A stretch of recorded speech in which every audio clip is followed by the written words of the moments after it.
오늘 이 본문 말씀은 많은 사람들을 상대로 예수께서 말씀을 전하신 이후에 이 갈릴리 호수 그 건너편으로 건너가시면서 일어난 사건을 우리에게 가르쳐주고 있습니다.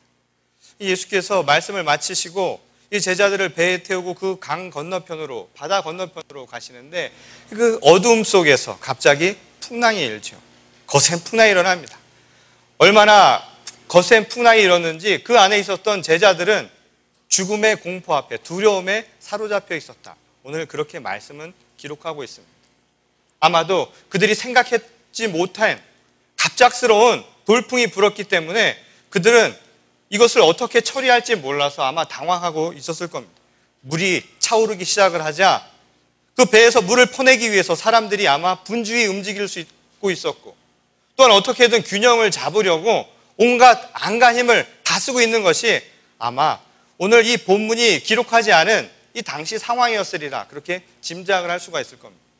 그런데 이 제자들이 그렇게 두려움에 떨면서 그 공포 속에서 배에 찬 물을 퍼내고 그 모든 일들을 행하고 있음에도 불구하고 예수께서는 아무 일도 행하지 않고 오늘 본문 말씀에 의하면 이 백고물에 고개를 맡기시고 잠을 청하고 계셨다라고 기록을 하고 있습니다. 아마 이 제자들은요, 굉장히 당황했을 겁니다. 나를 따르라고 그렇게 말씀을 하시고는 곤히 정말 태평스럽게 아무 문제가 없는 것처럼 잠을 주무고 계시는 이 자신의 스승을 바라보면서 아마 마음속에서 불평과 불만이 나타나기 시작을 하고, 어떻게 보면 화가 났을지도 모릅니다. 정말 태평하게 저렇게 누워 계실 수 있는가? 아마 그런 생각을 하고 있었을 거죠. 오늘 그것을 잘 나타내는 말씀이 있지요. 우리가 죽게 되었는데도 아무렇지도 않으십니까? 주님, 우리가 이렇게 죽음의 상황에, 이런 위기 상황에 있는데 정말 아무것도 안 하고 그러고 계실 겁니까? 바로 제자들의 질문이었습니다. 근데 이 상황은, 이 사실은 이 당시 예수 그리스도의 십자가 사건 이후에 나타났던, 곧 제자들이 경험해야만 했던 그 순간을 우리에게 가르쳐 줍니다. 예수님이 계시지 않은 상황 속에서 고통과 온갖 핍박과 억압 속에 살아가야 했던 제자들의 모습, 초대 교회의 상황이 그렇게 위기 상황이었다는 것이죠. 근데 그런 위기 상황 속에서 도대체 나를 따르라고 해서 따랐는데 도대체 주님은 어디 계십니까? 도대체 우리를 이렇게 죽게 내버려 두실 심산이십니까? 왜 아무 반응도 하지 않으십니까? 아마 그것은 당시 초대 교회 많은 제자들이 가졌던 한결같은 질문이었고, 또한 그들의 마음속에 쌓여있던 불평과 또한 불만이라고 이야기할 수 있을 겁니다.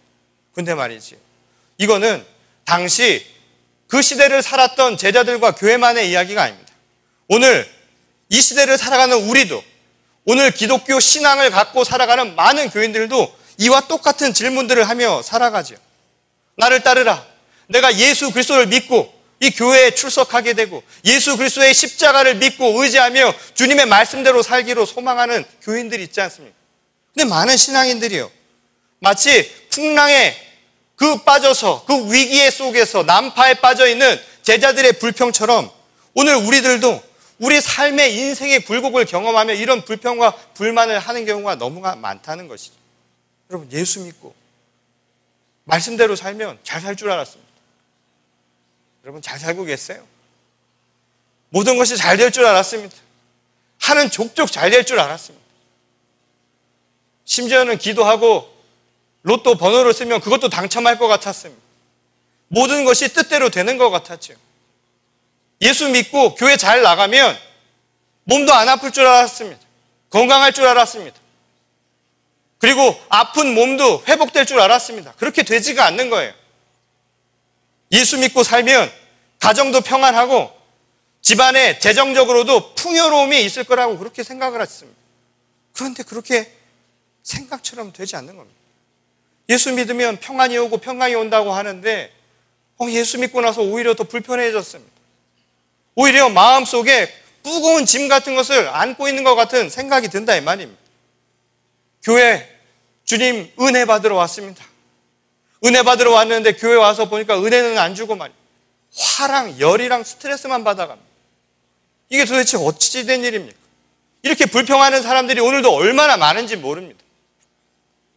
마치 난파선에 죽음의 위기에 공포에 떨고 있었던 제자들의 푸념과 똑같이 오늘 우리도 이런 질문들을 하게 된다는 것이죠. 이게 다 무슨 이유 때문에 이런 질문을 하게 되는 걸까요?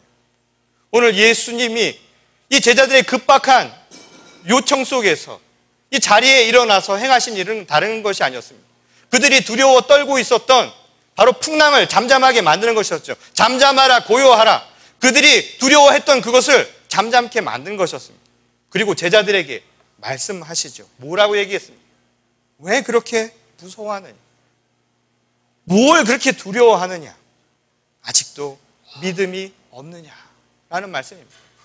이 말씀은요, 단순히 그 제자들에게 주는 말씀만이 아닙니다. 오늘 우리 모든 기독교 신앙인들에게 주는 말씀이기도 하죠. 뭘 두려워하느냐고요? 이 말씀은 무엇을 이야기합니까? 두려워하는 이유가 무엇 때문입니까? 믿음이 없어서라는 겁니다. 믿음이 온전치 않아서 지금 두려움에 떨고 있다. 바로 주님은 우리에게 그렇게 되질문을 하고 있다라는 겁니다. 믿음의 그 중심이 온전히 잡혀있지 않은 제자들을 향한 말씀이기도 했죠. 그리고 그것은 오늘날 우리들의 삶 속에서 불평과 불만, 때로는 곤궁 속에서 살아가는 우리들에게 주신 말씀이기도 합니다. 도대체 믿음이 뭡니까? 왜 우리가 삶을 살아가면서 두렵고 또한 공포 속에서 살아가야 합니까? 도대체 여러분 가진 믿음이 뭐길래 그렇습니까? 오늘 이 믿음은 과연 우리가 생각하는 믿음은 무엇이었고 그 믿음의 궁극적인 목적은 무엇이고 우리가 믿고자 했던 것은 과연 무엇인가? 오늘 주님은 우리에게 다시금 되묻는 것이죠. 여러분 교회에 와서 왜 은혜가 아니라 스트레스를 체험하는 걸까요? 왜 화가 나서 돌아가는 걸까요? 왜 열이 받아서 돌아가는 걸까요? 여러분 교회에 오는 이유가 뭡니까? 오늘 우리가 이 교회에 온 것은 다른 것이 아니라 그리스도 예수를 만나기 위함 아닙니까? 여러분 오늘 이 자리에 나온 것은 예수님을 만나기 위해서 나온 겁니다. 우리가 예수님의 사람들 아닙니까? 예수님이 가셨던 그 길을 우리도 가기 위해서 이곳에 온 것 아닙니까? 그래서 예수님이 보여주신 그 삶을 따라 살아나가면서 예수 십자가의 그 진리를 우리가 삶의 진리로 삼고 살아가면서 예수 그리스도의 십자가의 보혈로 말미암아 우리에게 주신 구원의 은혜를 우리가 함께 체험하는 건 아닙니까? 오늘 그래서 주님의 임재를 함께 체험하기 위해 이 자리에 나온 것 아닙니까? 그것이 바로 믿음 아닌가요? 그런데 우리도 모르는 새 말이죠. 주님의 임재가 아니라 사람의 임재를 통해서 우리 스스로 마음에 혼란을 가져오는 경우가 너무나 많다라는 것이죠. 예수님을 보는 것이 아니라 사람을 보려 한다 이 말입니다. 오빠의 임재, 그리스도의 향기가 아니라 그녀의 향기를 사모하는 우리들, 누군가의 임재 때문에 내 마음이 흔들리는 이런 신앙이 아니라 오늘 우리의 믿음의 요체는 바로 예수 그리스도의 임재를 통해서 하나님의 사랑과 하나님의 은혜를 체험하는 것, 이게 바로 믿음의 진정한 모습이라는 겁니다. 예수 믿고 세상적인 어려움에 흔들리는 까닭도 마찬가지죠. 오늘 왜 우리가 세상적인 이 풍랑에 우리가 흔들릴까요?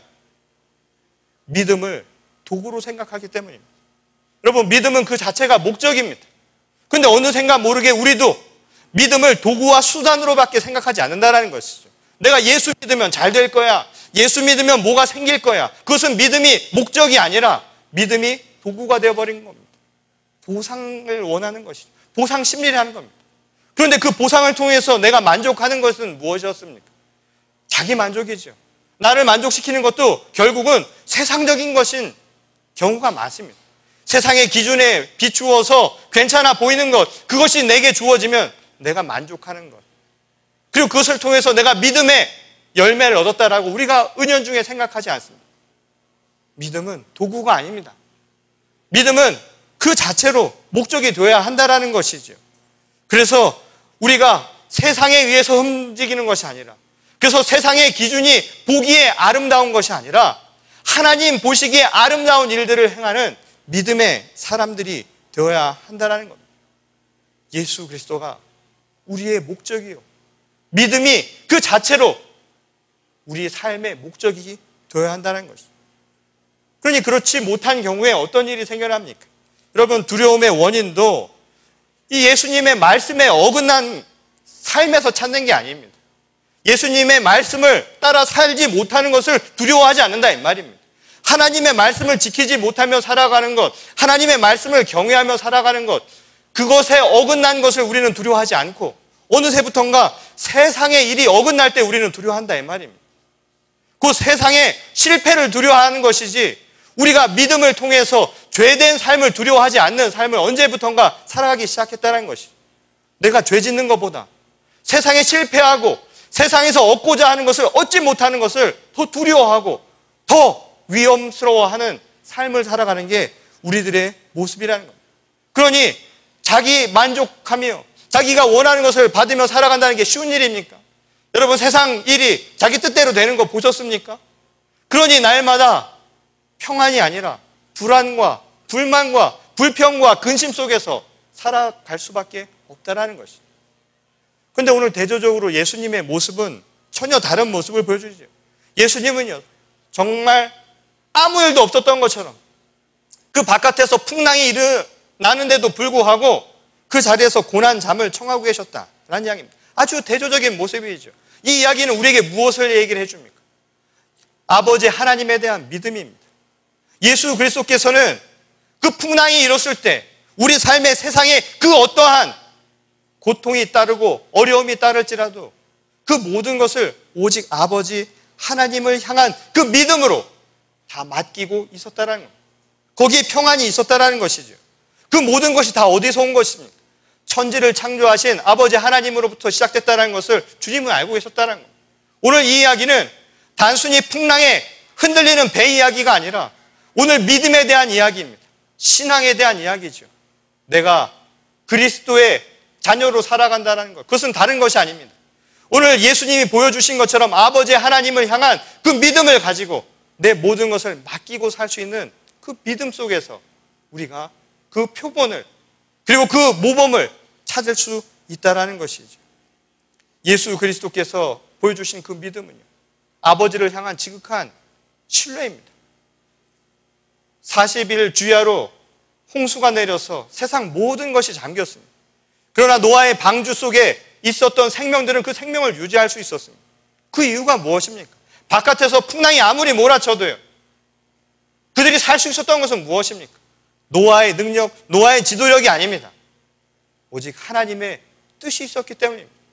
그게 하나님의 섭리요, 하나님의 역사가 있었기 때문에, 모든 것을 하나님께 맡겼기 때문에 가능한 일이었다는 것입니다. 갈대 상자에 아기 모세를 담아놓고 이 나일 강가로 떠나보낸 어머니의 마음, 그럼에도 불구하고 그 어린 생명이 살 수 있었던 것은 무엇이었을까요? 그 누구의 의지나 누구의 뜻과 그 누구의 능력이 아닙니다. 그 모든 것이 하나님을 향한 믿음이 있었기 때문에 가능한 일이었다는 겁니다. 오늘 예수님이 보여주신 바로 믿음이 그와 같았다는 것이죠. 오늘 생명의 주관자이신 아버지께 내가 모든 것을 맡길 수 있는 믿음, 바로 그 믿음이 우리를 살리는 힘이라고 가르쳐 주시는 겁니다. 그럼에도 불구하고 여전히 많은 신앙인들이 이 풍랑에 흔들리며 살아가지 않습니까? 여러분, 세상의 기준에 내가 맞추어 살지 못할 때 우리가 끊임없는 흔들림 속에서 동요하지는 않습니까? 내가 하나님의 시선을 바라보는 것이 아닌가? 언제부턴가 세상의 시선을 바라보며 내 모든 것을 결정하지 않습니까? 그리고 그 세상의 시선, 세상이 주는 그 기준에 내 모든 것이 맞았을 때 내 스스로 만족감을 얻는 것, 그게 바로 오늘의 우리들의 삶이 아니었을까요? 오늘 무슨 결정을 하더라도 예수님처럼 믿음으로 맡기고 의지하는 것이 아니라 자신의 생각과 뜻을 먼저 내세우는 것, 이게 과연 우리들의 삶이 아니었냐 이 말입니다. 주님께 자신을 맡기는 믿음의 사람이 아니라 어쩌면 우리도 세상의 규격에 맞추어 살려는 욕망의 사람이 아니었는가. 오늘 우리 모두가, 우리 스스로가 한번 되짚어 보아야 할 질문이라는 겁니다. 결코 채워지지 않는 이 욕망을 기준으로 살아가니 늘 두렵고 늘 불만이 가득할 것은 당연한 결과라는 겁니다. 그래서 어느새 우리가 말씀의 진리보다는요, 세상의 편리를 따르는 삶을 살아갑니다. 우리가 하나님의 생명보다는 우리의 육신의 쾌락을 먼저 좇는 인생이 되어버렸습니다. 예수 그리스도의 말씀보다는 오히려 세상 속에서 성공할 수 있는 성공 전략이 우리의 귀와 우리의 눈과 우리의 마음을 빼앗은 지 오래가 되어버렸다 이 말입니다. 어디에 값어치를 더 두고 살아가는 인생입니까? 여러분, 진짜 풍랑은요, 저 바깥에 있는 게 아닙니다. 사실은 이렇게 변해버린 우리들의 마음이 사실은 풍랑 아닐까요? 진리를 진리로 보지 못하고, 하나님의 말씀을 말씀대로 보지 못하고, 하나님의 생명을 생명의 가치대로 바라보지 못하는 우리 자신이 사실은 스스로 풍랑에 빠진 모습이 아니었을까요? 오늘 주님은 이 질문을 우리 모두에게 던지고 있습니다. 여러분들은 믿음의 사람입니까? 아니면 욕망의 사람입니까? 지난주 제가 딱 5일 갔다 왔습니다. 그 결혼 주례로 한국을 잠시 방문하고 돌아왔습니다. 이 짧은 일정인데 한국에서는 최근 메르스인가 뭔가 하는 것 때문에 전부 얼굴을 안 보여주느라고 말이죠, 마스크를 하고 모든 사람들이 극심한 공포와 극심한 이 긴장 속에서 보내는 모습을 저도 보고 돌아왔습니다. 왜 하필 그럴 때 갔을까? 얘네들은 왜 하필 그럴 때 결혼을 해서 저를 편안하게 부르지 않았을까? 이런 생각을 하면서 한국을 갔는데요, 그래도 한국에 갈 땐 그래도 감사한 마음이 들었습니다. 왜냐하면 한국에 계신 제 부모님을 만나 뵐 수 있었기 때문입니다. 이번에도 늘 그렇듯이 저희 부모님은 이제 중년이 다 된 이 아들을 마치 어린아이 다루듯이 그렇게 대해주셨습니다. 아침에 일어나면 제 머리맡에 물이 꼭 있습니다. 아침에 일어나서 물 마시라고 물을 갖다 놓고, 눈 뜨고 나가면 바깥에서 서서 기다리고 계십니다. 비타민 2알 먹이려고. 그리고 장에 좋다는 요구르트를 하나 손에 들고 저를 기다리셨습니다. 하루도 빼놓지 않고 옷을 벗어놓으면 걱정 말라고 다 빨아주시고, 아무 걱정하지 말라고 지극정성으로. 지금은 잘 느끼지 못하는 그런 참 사랑을, 참 부모님의 사랑을 다시 한번 느끼고 돌아왔습니다. 근데 돌아오는 날에는 그냥 보내시는 게 아니라 뭔가 또 바리바리 싸주시는 겁니다. 뭔가 손주도 주고, 그리고 자식들 가서 뭐 먹으라고 이것저것 그냥 있는 것 없는 것 다 하나 둘씩 싸주시는 겁니다. 근데 그때 그 짐을 싸는데 힘이 들어가니까 저희 아버지가 그 짐을 싸주시는데요, 갑자기 그 짐을 싸시는 저희 아버지의 손이 제 눈에 이만하게 크게 들어오는 겁니다. 그 사진으로 제가 찍어 왔는데,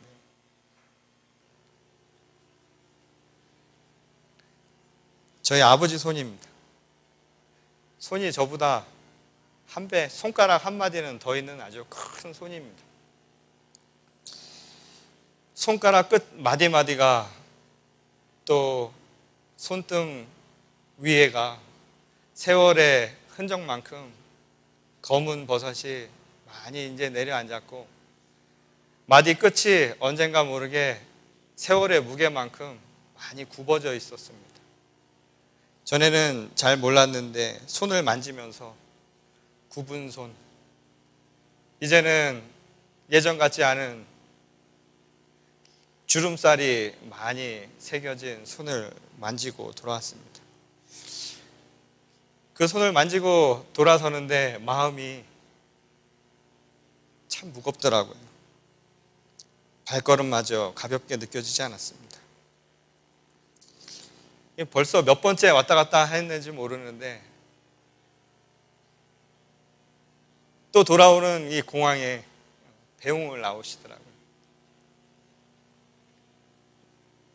나와서 떠나가려는 아들한테 저희 아버지가 이런 말씀을 하시는 겁니다. 이번에 가면 언제 또 볼 수 있을까? 예전보다 더 힘이 없고 그 옅어진 목소리가 더 마음을 힘들게 했습니다. 그리고는 저를 와락 껴안으시는 거예요. 저 큰 손으로 저를 안으시면서 저한테 이런 말씀을 하셨습니다. 우리 걱정하지 말고 기도 열심히 하면서 하나님께 다 맡기라. 아들이 목사가 되었으니 우리는 걱정이 없다고, 다 기도해 주니까 괜찮을 거다. 모든 것을 하나님께 맡기자라고 그렇게 이야기를 했습니다. 비행기를 타고 다시 돌아오는데 비행기가 중간에 풍랑을 만났습니다. 계속 흔들리는 겁니다. 왜 흔들리는가 봤더니 비행기가 흔들리는 게 아니라 제 마음이 흔들리는 거였습니다. 제 마음속에 요동치듯이 무언가 흔들거리는, 이제 앞으로 어떻게 될 건가? 이제 앞으로의 일들은 어떻게 될 거고, 이제 남겨진 부모님과 가족들은 어떻게 될 건가? 마음이 내내 편하지가 않았습니다. 그 순간 불현듯 저는 이런 생각이 들었습니다. 왜 나를 부르셨을까? 그리고 나를 부르셨으면 왜 평안케 하지 않으실까? 왜 하나님을 따라가는 신앙인의 길이 생각처럼 늘 평안하지만은 않을까? 이런 생각을 해봤습니다. 저도 모르는 푸념들이 생겨나기 시작을 하더라고요. 그런데 그때 저 사진을 다시 보게 됐습니다. 그 손을 보면서 저희 아버지가 다시 떠올랐습니다.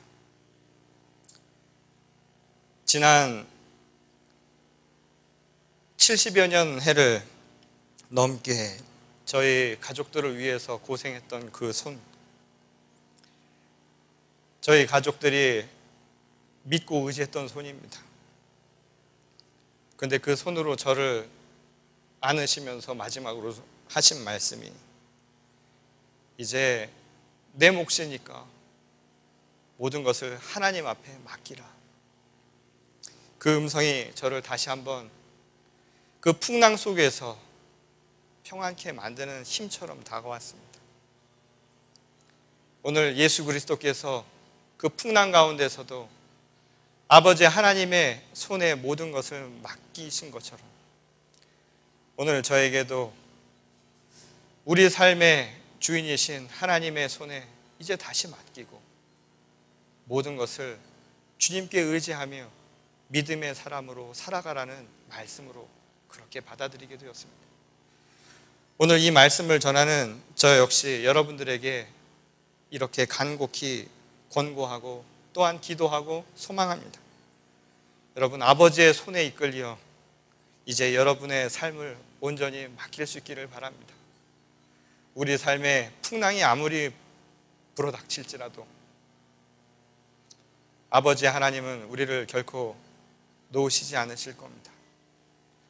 비록 세상이 예수 믿고 하나님의 말씀대로 살아갈 때 생각처럼 쉽지 않은 여정이 될지 모르지만 오늘 우리가 살아가는 이 삶의 여정은 결코 그것으로 끝이 아닙니다. 오늘 새로운 시작입니다. 믿음의 자녀들, 믿음의 사람들에게 주신 하나님의 축복입니다. 오늘 이 어린아이와 함께하는 이 기쁨의 장, 이제 어린아이처럼 아버지께 모든 것을 맡겨보시지 않으시겠습니까? 그리고 오늘 이 땅을 살아가는 아버지들에게 힘 주시리라 믿습니다. 오늘 아버지 주일인 거 아세요? 아무것도 없네요. 기대도 안 했지만 역시 여전히 아버지는 껍데기가 맞습니다. 껍데기 같은 인생이라도 내용은 하나님께 맡기겠습니다. 우리 가족, 우리 가정을 하나님 축복하여 주시옵소서. 그리고 오늘 이 교회를 하나님 축복하여 주시옵소서. 오늘 이 자리에 함께한 우리 모두에게 하나님의 크신 사랑과 은총으로 채우시기를 간절히 축원합니다. 우리 다 같이요, 마음을 모아서 잠시 기도하겠습니다.